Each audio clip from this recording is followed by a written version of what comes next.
to Commerce Everybody. Subscribe the channel and click on the bell icon to receive the notification. విద్యార్థులారా,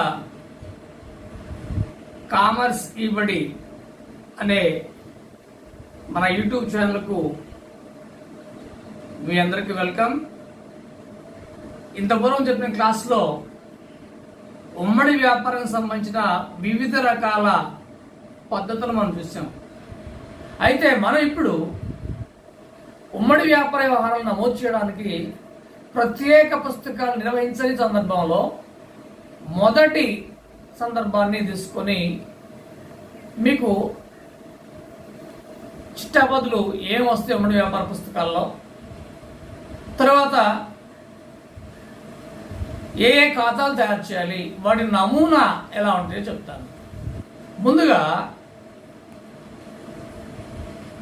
ఉమ్మడి వ్యాపార వ్యవహారాలకు working partner పుస్తకంలో అంటే నిర్వహణ భాగస్తుని పుస్తకాల్లో రాసే చిట్టాబదులు ఏంటో చూద్దాం.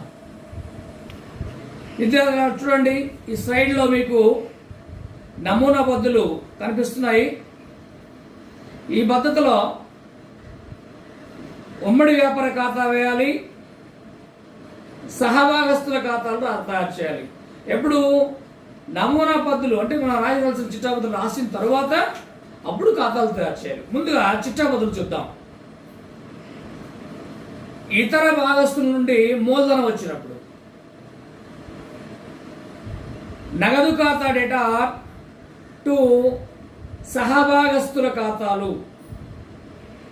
సహభాగస్తులు అంటే ఏబిసి అనుకోండి, ఏ నిర్వహణ భాగస్తులు అనుకుంటే బీసీలు అనమాట సహభాగస్తులు. సో ఇక్కడ నగదు ఖాతా డేటా టు బి ఖాతా టు సి ఖాతా. ఏ అనేవాడు భాగస్తులు నిర్వహణ భాగస్తులు కాబట్టి అతని పుస్తకాలు అతని పేరు రాయడం. రెండు, సరుకు కొనుగోలు చేసినప్పుడు అంటే ఉమ్మడి వ్యాపారం కోసం సరుకు కొంటాం, ఆ సరుకు కూడా రెండు రకాలు కొంటాం, నగదుకి మరియు అరువుకి. ఒకవేళ సరుకు నగదు కొన్నప్పుడు ఉమ్మడి వ్యాపారం ఖాతా డేటా టు నగదు ఖాతా. కొన్ని సందర్భాల్లో అరువు మీద కూడా మనం సరుకు కొంటాం, అప్పుడు ఉమ్మడి వ్యాపారం ఖాతా డేటా టు రుణదాతల ఖాతా. తర్వాత సరుకు తన సొంత స్టాక్ నుండి సప్లై చేసినప్పుడు అంటే నిర్వహణ భాగస్తుడు ఉమ్మడి వ్యాపారం కోసం తన సొంత స్టాక్ నుండి కొంత సరుకుని ఉమ్మడి వ్యాపారంలోకి తీసుకొచ్చినప్పుడు అనమాట, లేదా సప్లై చేసినప్పుడు ఉమ్మడి వ్యాపారం ఖాతా డేటా టు సరుకు ఖాతా లేదా కొనుగోలు ఖాతా. తర్వాత సరుకును ఇతర సహభాగస్తులు సప్లై చేసినప్పుడు చిట్టాబద్దు ఉమ్మడి వ్యాపారం ఖాతా డేటా టు సహభాగస్తుని ఖాతా. తర్వాత ఉమ్మడి వ్యాపారంపై నిర్వహణ భాగస్తులు పెట్టిన ఖర్చులకు ఉమ్మడి వ్యాపారం ఖాతా డేటా టు నగదు ఖాతా. తర్వాత ఉమ్మడి వ్యాపారంపై ఇతర భాగస్తులు ఖర్చు పెట్టినప్పుడు ఉమ్మడి వ్యాపారం ఖాతా డేటా టు ఇతర భాగస్తుల ఖాతా.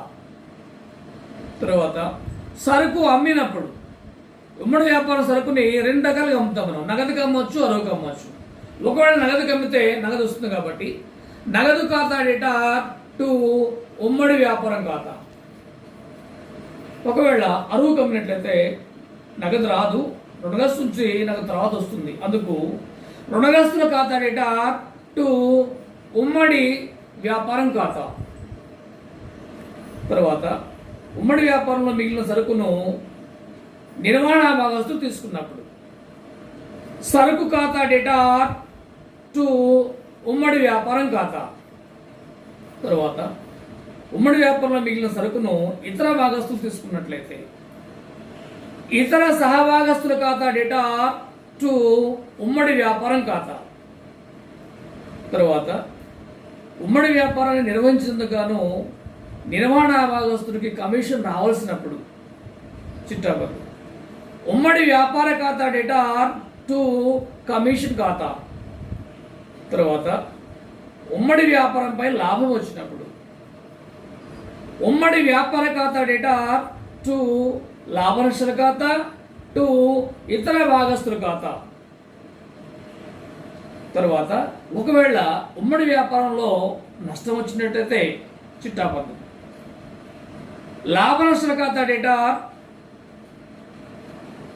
నిర్వహణ భాగస్తుని భాగాంతో, ఇతర సహభాగస్తుల ఖాతా డేటా ఇతర భాగస్తుల భాగాలతో టు ఉమ్మడి వ్యాపారం ఖాతా. తరువాత సహభాగస్తులకు నగదు పంపినప్పుడు ఇతర భాగస్తుల ఖాతా డేటా టు నగదు లేదా బ్యాంక్ ఖాతా.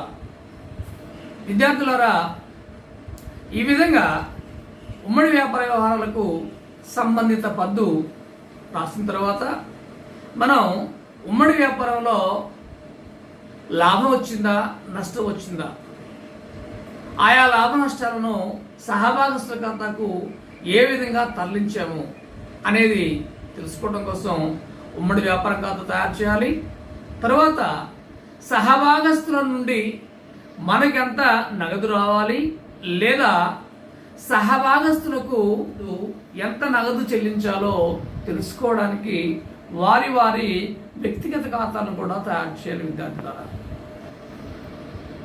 ఉమ్మడి వ్యాపారం ఖాతా మరియు సహభాగస్తుల వ్యక్తిగత ఖాతాల యొక్క నమూనా ఈ విధంగా ఉంటుంది. విద్యార్థులారా, ఈ స్లైడ్ చూడండి. ఈ స్లైడ్లో ముందుగా ఉమ్మడి వ్యాపార ఖాతాల గురించి వ్యవహారాలు ఉన్నాయి. తర్వాత ఇతర భాగస్తుల ఖాతాలో వచ్చే వ్యవహారాలు ఉన్నాయి. ముందుగా ఉమ్మడి వ్యాపార ఖాతాలో వచ్చే వివిధ వ్యవహారాలు చూద్దాం. మీకు ఆల్రెడీ చెప్పాను, ఉమ్మడి వ్యాపార ఖాతా అనేది ఒక నామాత్రపు ఖాతా అని. ఈ నామాత్రపు ఖాతాలో ఖర్చులు మరియు నష్టాలను డెబిట్ చేయాలి, ఆదాయాలు మరియు లాభాలను క్రెడిట్ చేయాలి. అనగా ఉమ్మడి వ్యాపారం కోసం నిర్వహణ భాగస్తులు కానివ్వండి లేదా ఇతర భాగస్తులు కానీ ఖర్చు చేసినట్లయితే వాటిని డెబిట్ చేయాలి. ఉమ్మడి వ్యాపారంలో నష్టం వచ్చినట్లయితే దాన్ని కూడా డెబిట్ చేస్తాం. తర్వాత ఉమ్మడి వ్యాపార ఖాతాకు ఉమ్మడి వ్యాపార వ్యవహారాల వల్ల వచ్చిన మొత్తాన్ని, అంటే నగదును, అమ్మకాల వల్ల వచ్చిన నగదుని క్రెడిట్ చేయాలి. అదేవిధంగా ఉమ్మడి వ్యాపారం సంబంధించిన ఆస్తులను లేదా సరుకును భాగస్తులు ఎవరైనా తీసుకుంటే వారి వారి ఖాతాలని క్రియేట్ చేయాలి. ఇవన్నీ ఉమ్మడి వ్యాపార ఖాతాలో ఏ విధంగా ఉంటాయో చూద్దాం. ముందుగా డెబిట్ వైపు చూడండి. డెబిట్ వైపున టు నగదు లేదా బ్యాంక్ ఖాతా అన్నాం. అంటే ఉమ్మడి వ్యాపారం కోసము మనం నగదుతో సరుకు కొన్నప్పుడు ఈ విధంగా టు నగదు లేదా బ్యాంక్ ఖాతా అని రాయాలి. తర్వాత టు సప్లైస్ ఖాతా అన్నాం. అంటే రుణదాతల ఖాతా. అంటే ఉమ్మడి వ్యాపారం కోసం మనం సరుకును అరువు మీద కొన్నట్లయితే ఈ విధంగా టు సప్లైర్స్ లేదా రుణదాతల ఖాతాని డెబిట్ చేయాలి. తర్వాత టు ఇతర సహభాగస్తుల ఖాతా. అంటే ఇతర సహభాగస్తులు ఉమ్మడి వ్యాపారం కోసం ఏదైనా సరుకును సప్లై చేసినట్లయితే ఈ విధంగా వారి ఖాతాను డెబిట్ చేయాలి. తర్వాత టు నగదు ఖాతా. ఇక్కడ నిర్వహణ భాగస్తుడు లేదా సక్రియ భాగస్తుడు చేసిన ఖర్చుల్ని మనం డెబిట్ చేయాలి. తర్వాత టు ఇతర సహభాగస్తుల ఖాతాలు.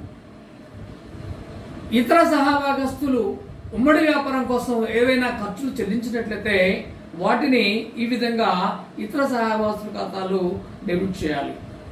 తర్వాత టు కమిషన్ ఖాతా.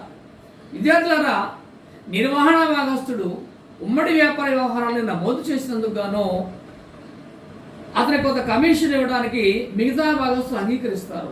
అందుకు గాను ఉమ్మడి వ్యాపారం ఖాతాలో డెబిట్ వైపున టు కమిషన్ ఖాతాను రాస్తాం. తర్వాత క్రెడిట్ వైపున బై నగదు లేదా బ్యాంక్ ఖాతా. అంటే ఉమ్మడి వ్యాపారం తాలూకు సరుకును అమ్మినప్పుడు నిర్వహణ భాగస్తుల చేతికి నగదు వస్తుంటుంది. దానికి గాను బై నగదు లేదా బ్యాంక్ ఖాతా నగదుకు అమ్మినప్పుడు. ఒకవేళ ఉమ్మడి వ్యాపార సరుకును అరువు మీద అమ్మినప్పుడు నగదు నిర్వహణ భాగస్తుడికి రాదు, కానీ రుణగ్రస్తుల దగ్గర నుంచి తర్వాత వసూలు అవుతుంది. అందుకు గాను బై రుణగ్రస్తుల ఖాతా రాస్తాం. అదేవిధంగా ఉమ్మడి వ్యాపారంలో మిగిలిన సరుకును నిర్వహణ భాగస్తుడు సొంతానికి తీసుకున్నట్లయితే దానికి గాను బై సరుకు ఖాతాను రాస్తాం. అదేవిధంగా ఉమ్మడి వ్యాపారంలో మిగిలిన సరుకును ఇతర భాగస్తులు వారి సొంతానికి తీసుకున్నట్లయితే అందుకు గాను క్రెడిట్ వైపున బై ఇతర భాగస్తుల ఖాతాను రాస్తాం. ఈ విధంగా ఖర్చులన్నీ డెబిట్ చేసిన తర్వాత మరియు ఆదాయాలు క్రియేట్ చేసిన తర్వాత ఈ ఉమ్మడి వ్యాపార ఖాతాలోని మొత్తాలను మనం కూడాలి, నిల్వదీర్చాలి.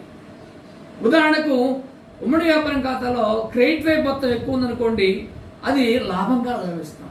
ఆ లాభాన్ని మనం నిర్వహణ భాగస్తుని వాటానేమో లాభస్తుల ఖాతా తరలించాలి, ఇతర భాగస్తుల ఖాతాలకేమో వారి వారి వ్యక్తిగత ఖాతాలని మనం ఇక్కడ రాస్తాం. దానికి చూడండి, ఈ ఖాతాలో డెబిట్ వైపు లాస్ట్ బట్ 1 2 లాభంశుల ఖాతాను ఉంది. దీని అర్థం ఏంటంటే నిర్వహణ భాగస్తుని